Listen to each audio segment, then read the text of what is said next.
Oh, hello there. Didn't see you there. I was just going to read a story. Would you like to join me? All right. You know what? Is it cold in here? I'm finding it a little bit chilly. 1 second.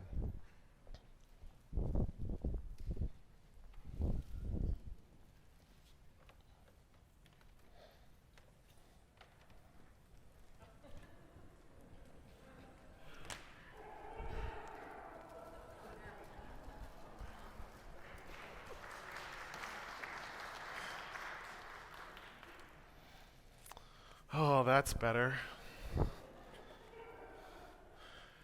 And of course, this is on YouTube, so an ad is going to come up at some point. So,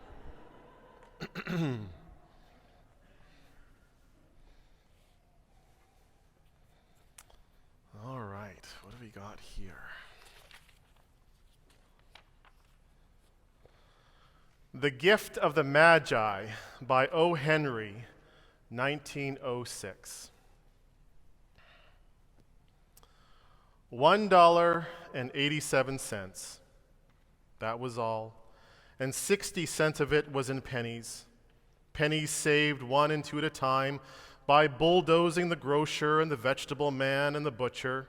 But one's cheeks burned with the silent imputation of parsimony that such close dealing implied.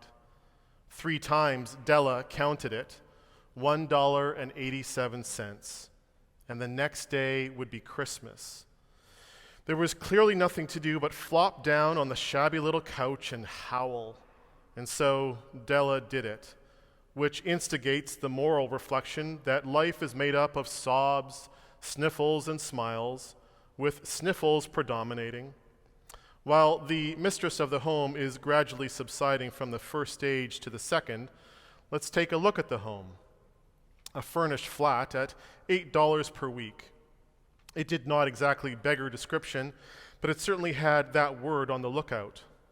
In the vestibule below was a letterbox into which no letter would go, and an electric button from which no mortal finger could coax a ring.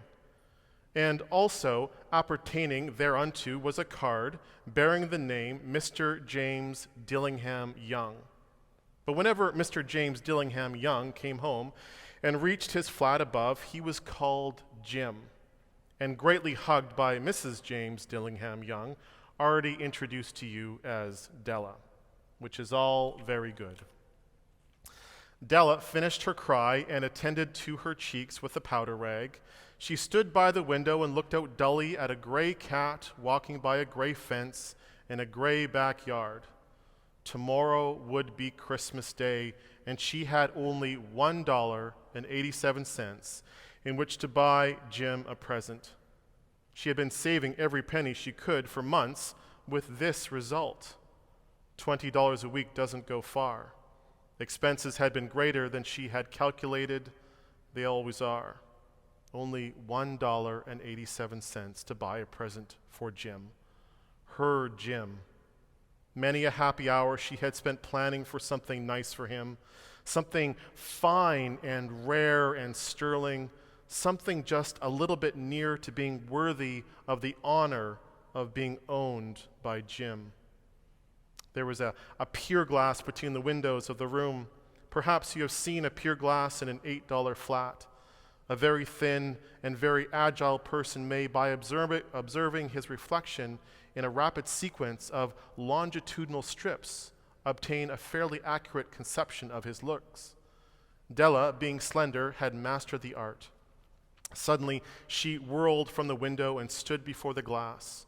Her eyes were shining brilliantly, but her face had lost its color within 20 seconds. Rapidly, she pulled down her hair and let it fall to its full length. Now, there were 2 possessions of the Dillingham Youngs in which they both took a mighty pride. One was Jim's gold watch that has been his father's and his grandfather's. The other was Della's hair. Had the Queen of Sheba lived in the flat across the air shaft, Della would have let her hair hang out the window some day to dry, just to deprecate Her Majesty's jewels and gifts. Had King Solomon been the janitor with all his treasures piled up in the basement, Jim would have pulled out his watch every time he passed just to see him pluck at his beard with envy. So now Della's beautiful hair fell about her, rippling and shining like a cascade of brown waters. It reached below her knee and made itself almost a garment for her. And then she did it up again, nervously and quickly. Once she faltered for a minute and stood still while a tear or two splashed down on the worn red carpet.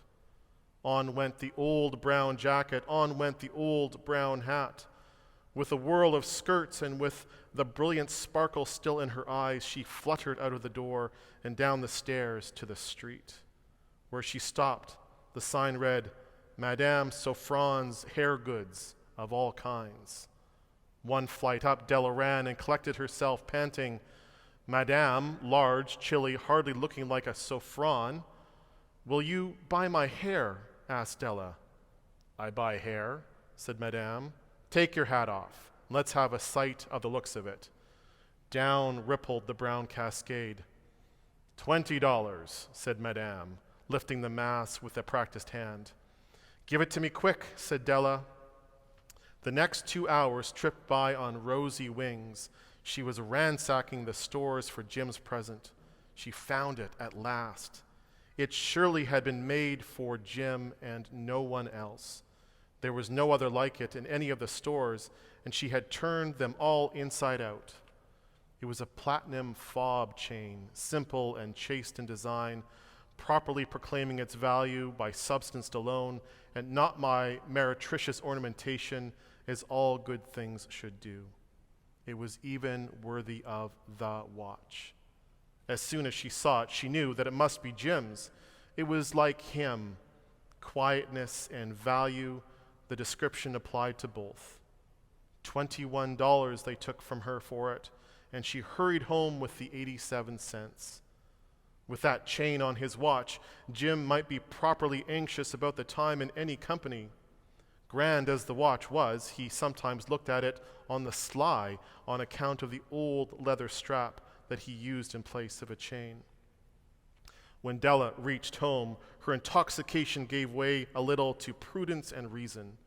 She got out her curling irons and lighted the gas and went to work repairing the ravages made by generosity added to love, which is always a tremendous task, dear friends, a mammoth task. Within 40 minutes, her head was covered with tiny, close-lying curls that made her look wonderfully like a truant schoolboy. She looked at her reflection in the mirror long, carefully and critically. If Jim doesn't kill me, she said to herself, before he takes a second look, he'll say I look like a Coney Island chorus girl. But oh, what could I do? Oh, what could I do with $1.87? At 7 o'clock, the coffee was made and the frying pan was on the back of the stove, hot and ready to cook the chops. Jim was never late. Della doubled the fob chain in her hand and sat on the corner of the table near the door that he always entered. Then she heard his step on the stair away down on the first flight, and she turned white just for a moment. She had a habit of saying a little silent prayer about the simplest everyday things, and now she whispered, "Please, God, make him think I am still pretty." The door opened and Jim stepped in and closed it. He looked thin and very serious. Poor fellow, he was only 22 and had to be burdened with so much. He needed a new overcoat, and he was without gloves. Jim stopped inside the door as immovable as a setter at the scent of quail. His eyes were fixed upon Della, and there was an expression in them that she could not read, and it terrified her. It was not anger or surprise, nor disapproval, nor horror, or any of the other sentiments that she had been prepared for. He simply stared at her, fixedly, with that peculiar expression on his face. Della wriggled off the table and went for him. "Jim, darling," she cried, "don't look at me that way. I had my hair cut off and sold because I couldn't have lived through Christmas without giving you a present. It'll grow out again. You won't mind, will you? I just had to do it. My hair grows awfully fast. Say Merry Christmas, Jim, and let's be happy. You don't know what a beautiful, nice gift I've gotten for you. You've cut off your hair, asked Jim laboriously, as if he had not arrived at that patent fact yet, even after the hardest manual labor. Cut it off and sold it, said Della. Don't you like me just as well anyhow? I'm me without my hair, ain't I? Jim looked about the room curiously. You say your hair is gone, he said with an air of almost idiocy. You needn't look for it, said Della. It's sold, I tell you, sold and gone, too. It's Christmas Eve, boy. Be good to me, for it went for you. Maybe the hairs of my head were numbered, she went on, with a sudden serious sweetness, but nobody could ever count my love for you. Shall I put the chops on, Jim? Out of his trance, Jim seemed to wake. He enfolded his Della in his arms. For 10 seconds, let us regard with discreet scrutiny some other inconsequential object in the other direction. $8 a week or a million a year. What is the difference? A mathematician or a wit would give you the wrong answer. The Magi brought valuable gifts, but that was not among them. This dark assertion will be illuminated later on. Jim drew a package from his overcoat pocket and put it on the table.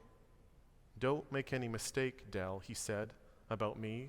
I don't think there's anything in the way of a haircut or a shave or a shampoo that could make me like my girl any less. But if you'll unwrap that package, you may see why you had me going a while at first.